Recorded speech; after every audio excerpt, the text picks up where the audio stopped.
Yeah. Here we go. Can you hear that? Yeah. Hey!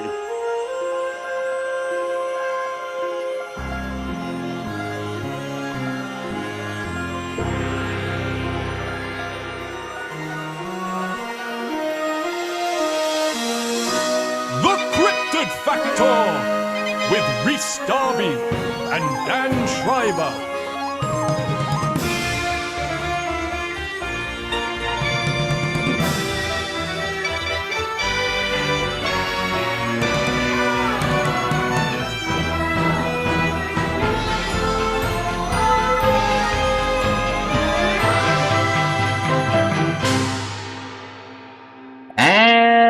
And We're we're back. Back! Yeah. All right. We're here. We're here. Happy New Year. We made it. We need to stop doing that thing where we try and sync up the three of us Yeah. saying a single sentence because Yeah. there are just delays on Zoom where doesn't we will work? never make it. Nah. No, well, the honest truth is I was doing that on purpose just to be funny. So, was that funny? Well, you made it more perfect, I think, so less funny. So when you try and delay, you might sync up properly. When I try and do things properly, nothing works right. And when I Yeah. purposely try and stuff up, I'm amazingly accurate. But here's the thing. Right. Folks are never going to mistake us for AI because we're the least perfect of any human endeavor.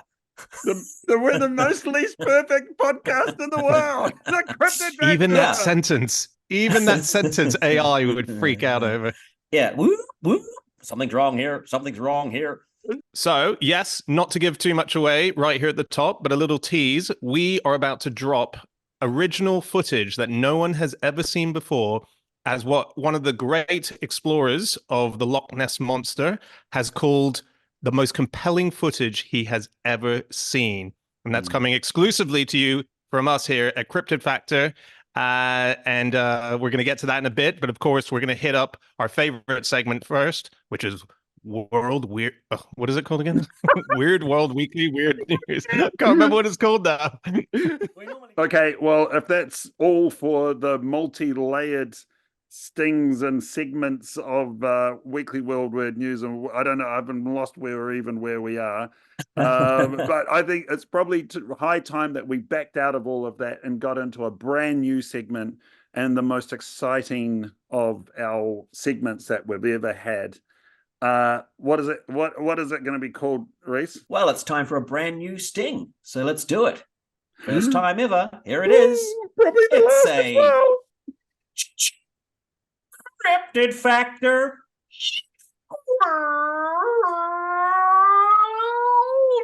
Exclusive. Oh, hey. I love watching a sting happen live. That was a goodie too. Okay, so there was a big hunt, a sort of big group, kind of global hunt for Nessie that happened late last year. So they had this sort of presentation over in Loch Ness, and Steve Feltham, an old buddy of ours, he who lives on the banks of Loch Ness and has for over 3 decades now. He was part of the panel, and afterwards, this lady and her husband comes up and says, "By the way, back in 2018, we took some photos while we were standing looking at the loch, and we think it might be something. Would you like to see the photos?" She showed them to Steve.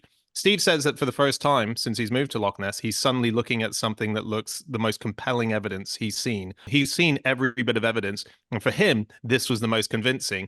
So I was talking to him, just saying how exciting, because a couple of photos were released into the wild. And he said, actually, what's happened is that the person who took the photos has discovered about 30 or 40, can't remember the number now, extra photos that they thought they had lost. It was backed up on a computer. So Steve was like, 70, I feel like 70 photos. 70, right. Steve said, I'm going to try and animate it into a video. And I know how hard that can be because it will be a moving camera and all that stuff. And so I got off the phone to Steve and I was in bed and I was thinking, hang on, I know the perfect person who can turn this into a video. Buttons. Hey! And so I called Steve back and I said, listen, if you need anyone to do this, I know the perfect guy. You've met him, Buttons. We had that great night at his place. So he said, absolutely. So then he sends over the stuff to you, and Buttons gets going on it. You, Buttons, me, and you, Rhys, we end up having conference calls with the people who took the photo with Steve, watching the footage all together for the first time and so on. And so now this footage is done and it's ready to go out there. And this will be the first time that anyone has seen what Steve Feltham believes is the most compelling evidence of Nessie to date. I had so much fun doing it. The truth is I was actually in between going from Germany to the United States doing a whole bunch of work. And I honestly couldn't focus on any of the work that I was trying to do. And so I purposefully tried to do that work really badly, and that work ended up being perfect, as it turns out. So it's quite beneficial. So the work that I was ignoring actually ended up benefiting from it whilst I was distracted doing Loch Ness videos.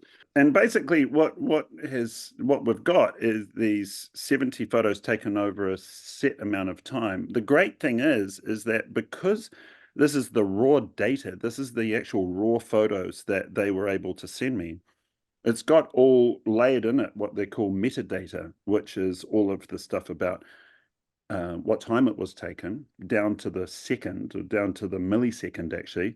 It's got what lens they were on, it's got what exposure the camera was set to, and all of these quite amazing bits of information, which has actually helped me be able to actually time out the photos in real time to when they were actually snapped. So you get a very accurate look at what's going on. And the other thing that I did was actually take all the photos and build a background, a consistent background. So as the photographer is taking the photos and moving around following this thing, you can actually see in relevance to the background where it moves to and how far and how fast and what have you. So it was a lot of fun, and I had a lot of time spent on it, but all of it was a lot of fun. So what does this mean for the show, guys? We've got a later on. It means we've got our own Patterson Gimlin. We have an original Loch Ness bit of footage. Yeah. And we're a part of this. Cryptid Factor is part of the story now. Yes. We're That's weaving amazing. ourselves in. We're going to talk to Steve Feltham, the official Nessie hunter in the show today, along with Chie and Kelly, hopefully, the people who took the photos. And we're going to be able to have a chat with them about it and then release it straight after that, I think, as soon as this podcast goes live. Yeah, okay. So let's bring in Steve first. And when we do, we should, for the listener at home, you should know that he'll be coming to us sitting literally on the banks of Loch Ness in his mobile library home. Wow. So we're cutting straight to, the actual location, which always gives me a buzz of excitement. Steve has been there 35 odd years looking for Nessie, and we are in cahoots with him over this video. Here's coming Steve now. And of course, the footage that I had to play with and work from was from right out the front of his caravan as well, exactly where he sat is right in front of there is where Chie took these photos. So it makes that's a sore point for Steve. Let's not bring that up too much. Nice one, Buttons. Oh, I'm sorry. Oh, here he is. Hey!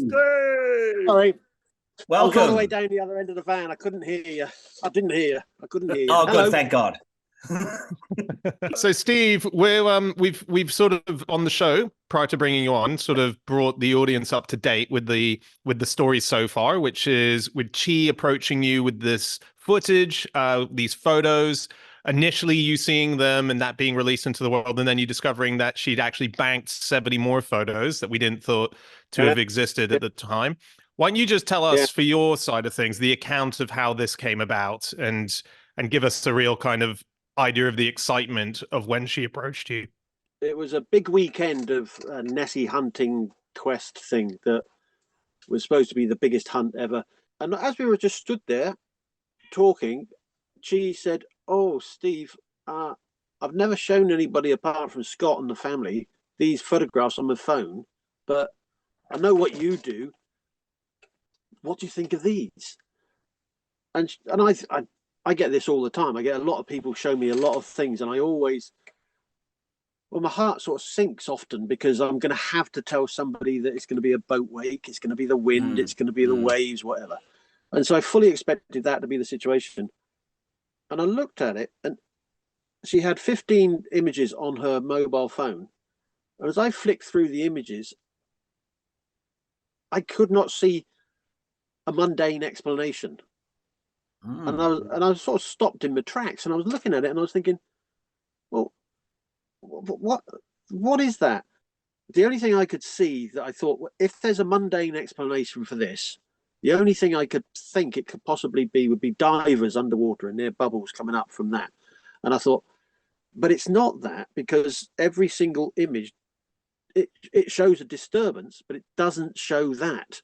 There's no definitive, there's your proof that it's that.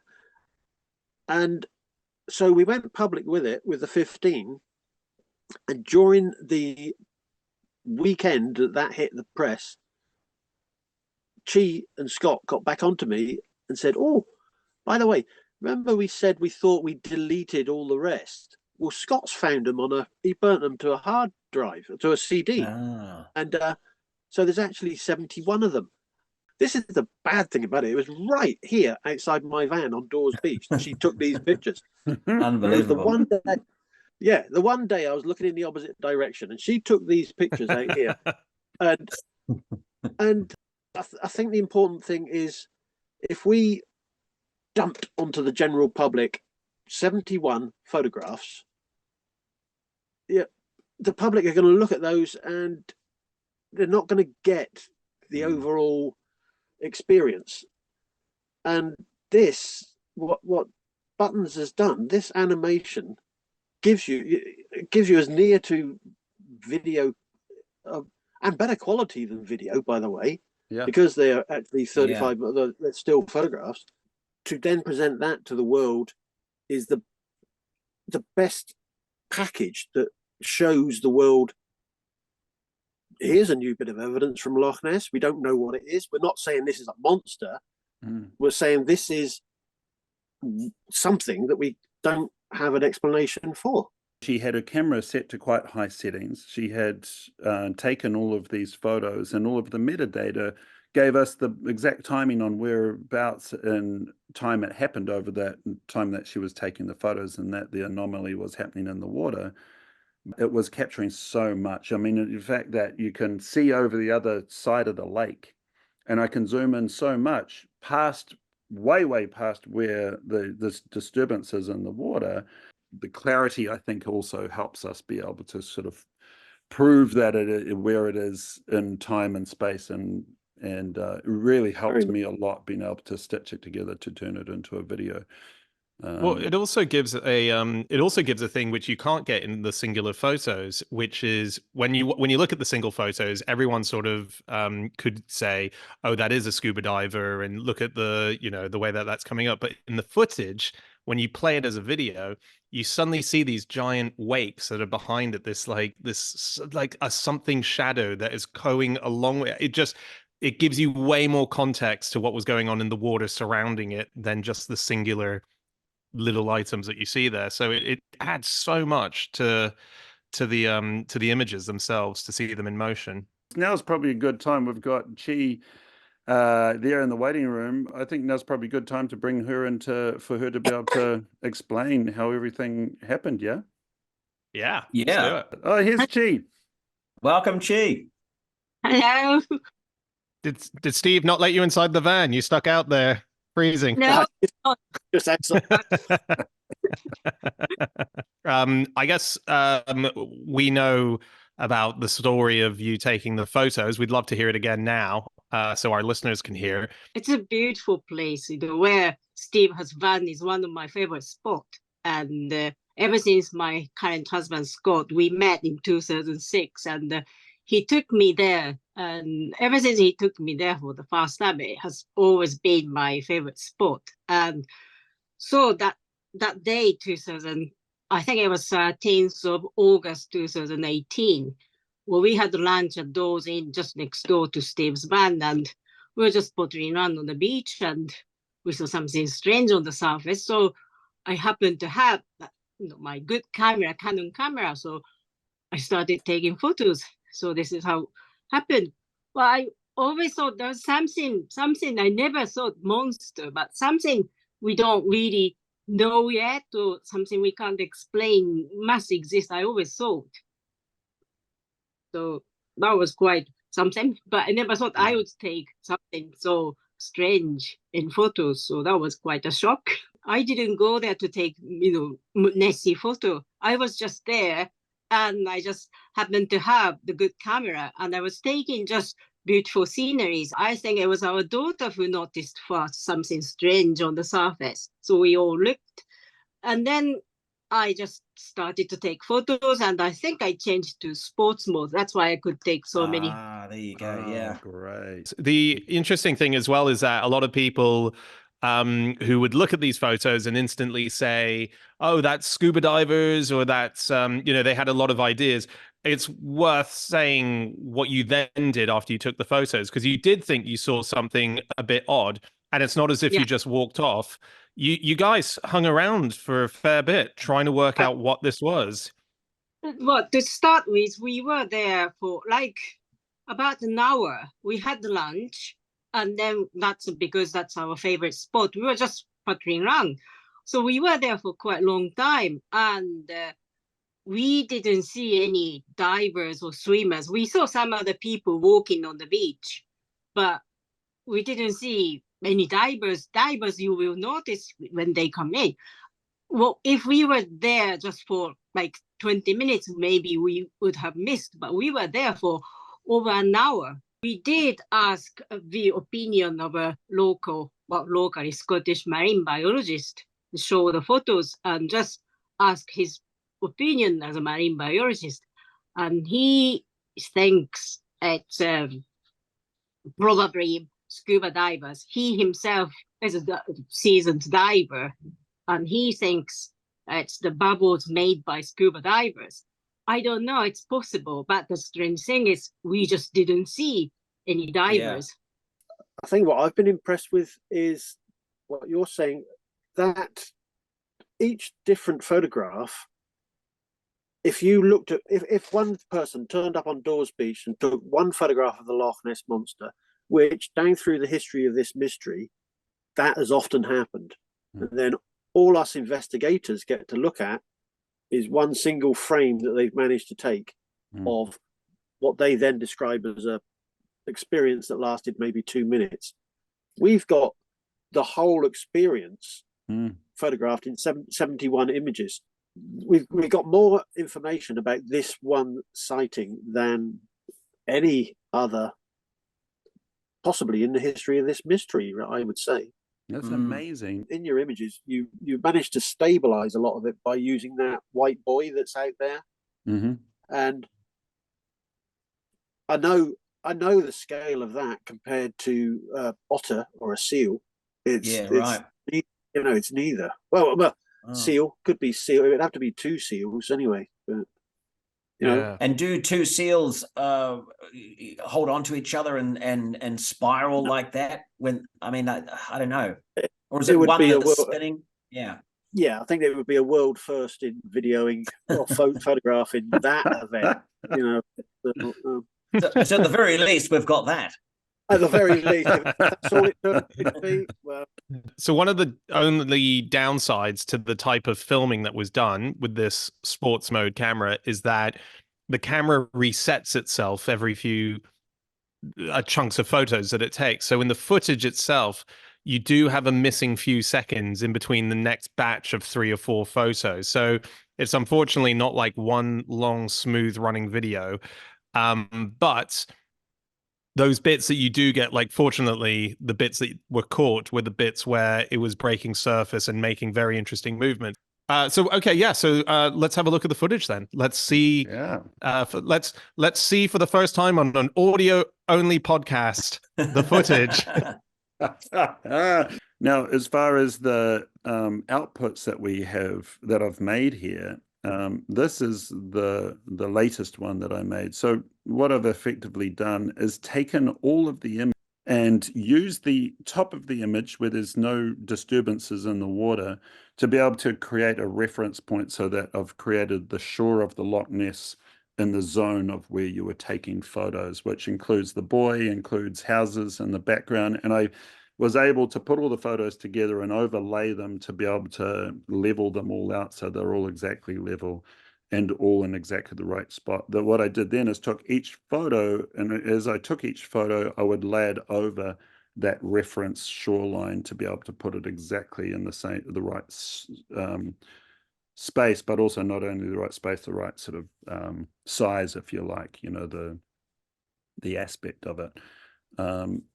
I've put up the data for each photograph. I've got the image number and exactly where it appears on time, and I've got a counter running showing what time has elapsed between each photo. In this version, this is probably the version that will release to the public. But what I've done as well, I've stopped the clock on the images that are the most interesting and zoomed in and color graded the images to be able to better get some data, you know, like to better see what is in the water there. So we're coming along here. I'll show you, this is the first zoom in, if you like, where I zoom in. Oh. But yeah, so I pause it here, and so you see here, these images here, image 9049, and this is just showing some of the wakes and some of the images. I'll continue playing it down and show some more of the interesting ones. Here's one of the really fascinating ones where you can see clearly, this is the clearest photo of these silvery type domes, which seem to be popping up and creating the wakes and moving through the water. Again, instead of the reason I say space helmets is they kind of look white. They're sort of breaching out. They look like a dome, look like the top of a helmet or something like that. Not that they look technical, they look more, you know, sort of like not a perfect shape, but a little bit elongated kind of dome. The one on the left looks serpentine, kind of less of a dome, but more of a cylindrical. Yeah. Well, and once again, there's two of them directly one after each other. They'll be both the same. Yeah, well, it starts to give that impression again of, you know, the classic old Nessie multiple humps coming out of the water. Yeah.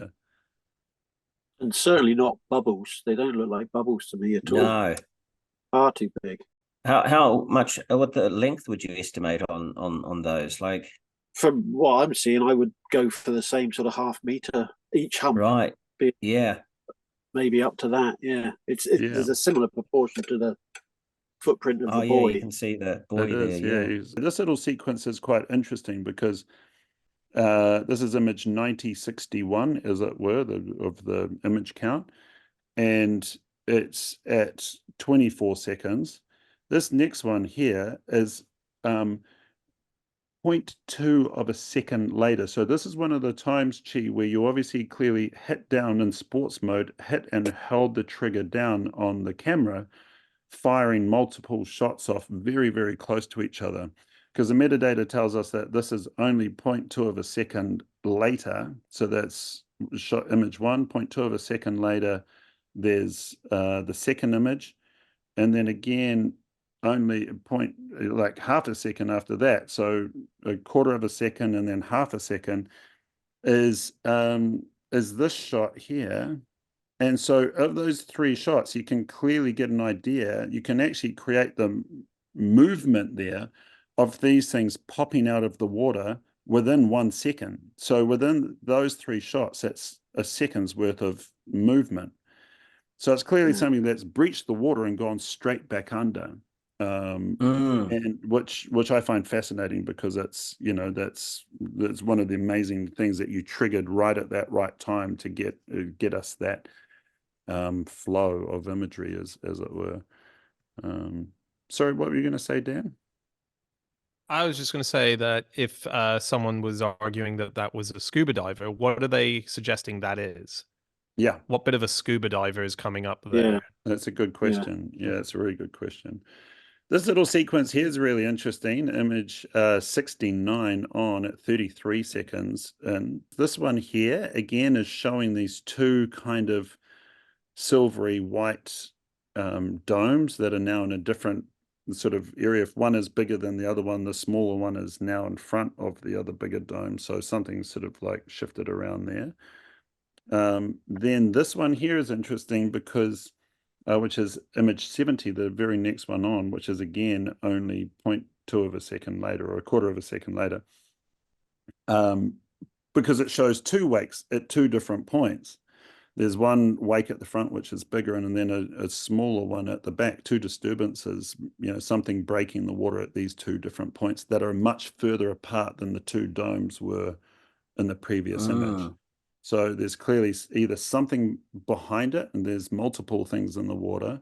And again, the shadow area is still very, very large in and around these wakes. And these wakes only ever appear where there is a shadow in the water. It's not like they're appearing randomly elsewhere. So they're clearly attributed to or at least associated with the shadowy water.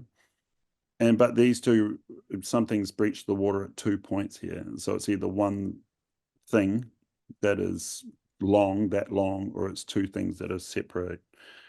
And then this is, again, a very clear one of these domes. And again, there's two of them. This is kind of a freaky one, number 73, image 9073, because there is, again, you get more detail in these domes, but it kind of looks like there is some form of, like you say, Rhys, some sort of scaly kind of reptilian kind of texture to it. With it, again, probably projecting. There's definitely organic. You know what I mean? Yeah.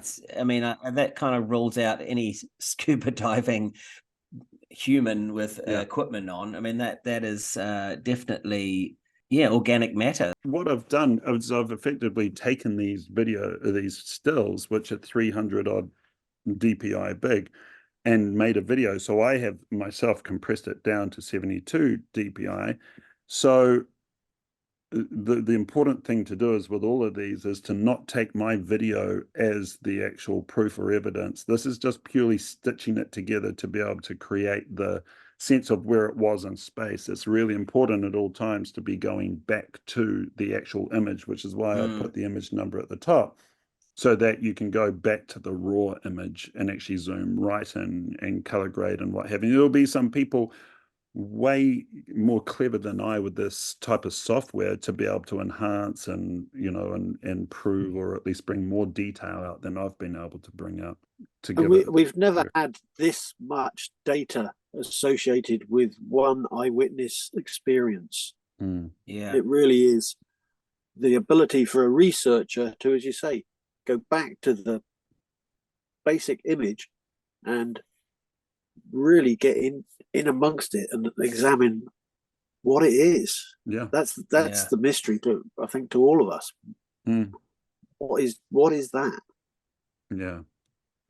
Well, I can tell you now, looking at that, I mean, it just the mind boggles, because you think of giant eels, you think of them twisting together, and you look at them and you think of seals and things, and the glistening water coming off that, but just the organic shape of that there is none of those things. What the hell is that? I know. We look at alligator.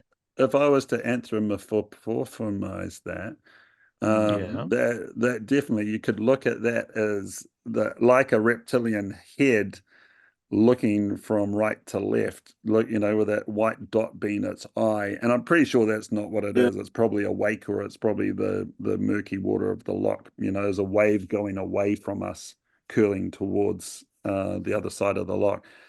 But by golly, you can see how you can quickly make a story up in your head and go, that's the head.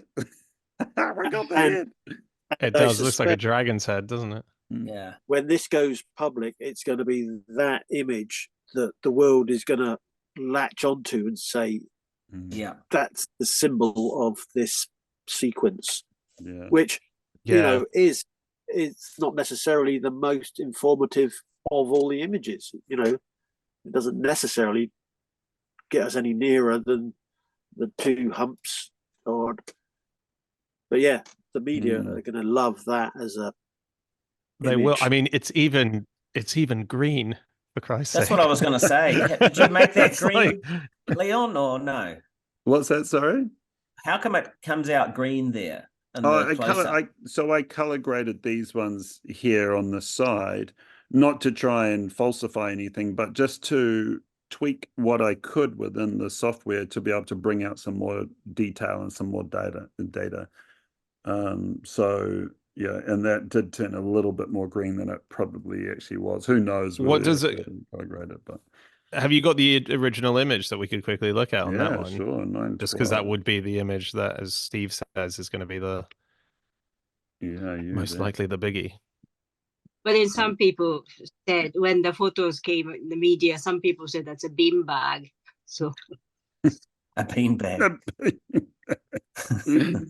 I think that was the beauty of the first 15 images that got released, which were stills, that all the skeptics absolutely pounced on and expressed all of the naysayer beliefs of, oh, it's just a bin bag being blown along by the wind, or it's Photoshop, or it's not even in Loch Ness, or what. And at that point, we only thought we had so much information, so many photographs. But now that there's so much more, all of those skeptical explanations don't stand up to the evidence now. Yeah. Which fills me with joy. Because putting naysayers to rest is what a wonderful career option. My mum would be so proud. But look, this is the original image of that 9112, and again, the amount of detail, the fact that I can zoom in as much as. So where's the buoy gone? Is this after it's moved on from the buoy? To the left of the buoy. And the thing actually didn't just move in one direction. This is the other wonderful thing that we haven't even talked about. The fact is that the creature, and if I go and show you one of the earlier renders that I did, so this is another video which I might actually release as well, because it's basically me turning the whole 3 minutes into 30 seconds and giving each frame just a second. And so it's basically just them run all in a sequence. So this is the best way to show its movement. It's not accurate, obviously, because it didn't move exactly like this at this speed. That's why I created the one that was to the time that the photos were taken. This one just shows that zigzag movement. Yeah, it turns back, doesn't it? Yeah, it sort of comes, and you can probably talk to us about this, Chie. It started from the right and went to the left and then went back, didn't it, on itself? It looked like a kind of zigzag movement. So it went and came back with it, and then went continued. Well, there again is the serpentine movement. This thing. There you go. You know? And then, but the great thing with that as well is that proves that it's not something being blown by the wind or being moved by the current, because the current 100%. Of the loch, correct me if I'm wrong, Steve, the current doesn't move left and then right and then left and then right. It's only if there was any weather condition powerful enough to push that object that distance, then there'd be a lot more waves and disturbance on the rest of the surface of the water. Yeah, and that's a relatively benign day there. There's not much going on in the wind. Looking serpentine and moving in a serpentine manner. Tell me, Chie, how have you dealt with? I know that you and your husband Scott have had to deal with some of these negative comments and what have you. Have you been dealing with that okay? It's something that's always a fear for people who are eyewitnesses in anything, and you know, it's no different for people that say they've seen a UFO or people that say they've seen a ghost. The first thing they have to deal with is all of the naysayers. Is that taking its toll? Are you guys good? Well, sometimes, yes, we got some nasty comments, or, you know, some people even just after the photos came into media, lots of coverage, and lots of TV personalities were saying that it was just attention seeking, fakery or. So that was very hurtful because, well, we weren't seeking for attention. Obviously, we just didn't want to. We sat on, 4 years. Yes, we really have to say thank you to Steve for just protecting us from all those nastiness, and yes.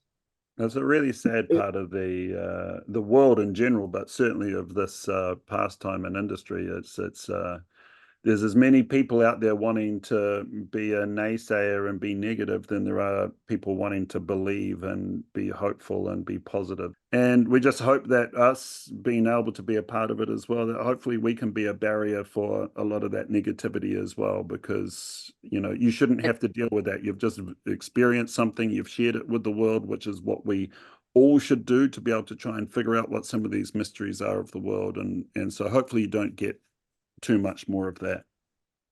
It's been a privilege for me to go through the steps and the stages of handling what is one of the best pieces of evidence of something unexplained in Loch Ness that I've ever seen and that we've ever had the opportunity to deal with. I feel the research that's gone on, especially what Buttons has done here, when you see the level of investigation, interrogation that he's done with the minutest details of this, to me, it's the most grown-up research that I've been a part of. Normally, it's just me and a magnifying glass looking at a photograph saying, well, that's another duck.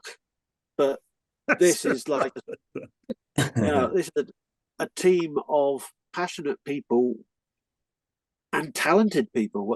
I couldn't get to this stage that with what Buttons has done. It's fantastic. It's a privilege, really. I hope, one day we find out what it is or what they are. Well, it's going to be exciting to release this to the world and see what happens with it all. But once again, thank you so much, Chie and Steve, for bringing this in. And I think we're going to need to catch up again as things unveil and unfold, and as the many experts out there bring us some of their thoughts on what this footage is. Well, I mean, this is not the end of the story. We're right at the beginning now, because as we put this out into the world, this is the moment where the astronauts are sitting in the ship, ready to be launched into space. We've got a hell of a journey ahead now. Just seeing what comes of this. It's very exciting. There we have it. Thank you so much, Steve, by the Loch, and Chie. Thank you so much for joining us and showing us this footage. We've had a blast analyzing it. Obviously, Buttons has done so much work on it. We can't wait to release it. We're all in this together. And yeah, one hell of a, I think I've said this before in this episode, but wow, what a start to 2014. Wait, what? It's a heck of a start to 2014. This is the best start to 2014. It's the actual start to 2014, which was quite a blast as well. I mean, to go 10 years into the future, you can't get a better start than that. Yeah, and it's amazing because it's still another 5 years until these photos will be taken. So that's incredible. This podcast is really layered, very layered. Wow. And I think there's some gratification there that you've chosen the right people to deal with this type of footage and its release. No, in all honesty, 2024, get a load of this. See you, Scott. See you guys. Talk soon. Okay, right. I'm gonna go. Right, good to see you guys. Thanks, Steve. Good night, guys. Appreciate it. Good luck night. with everything.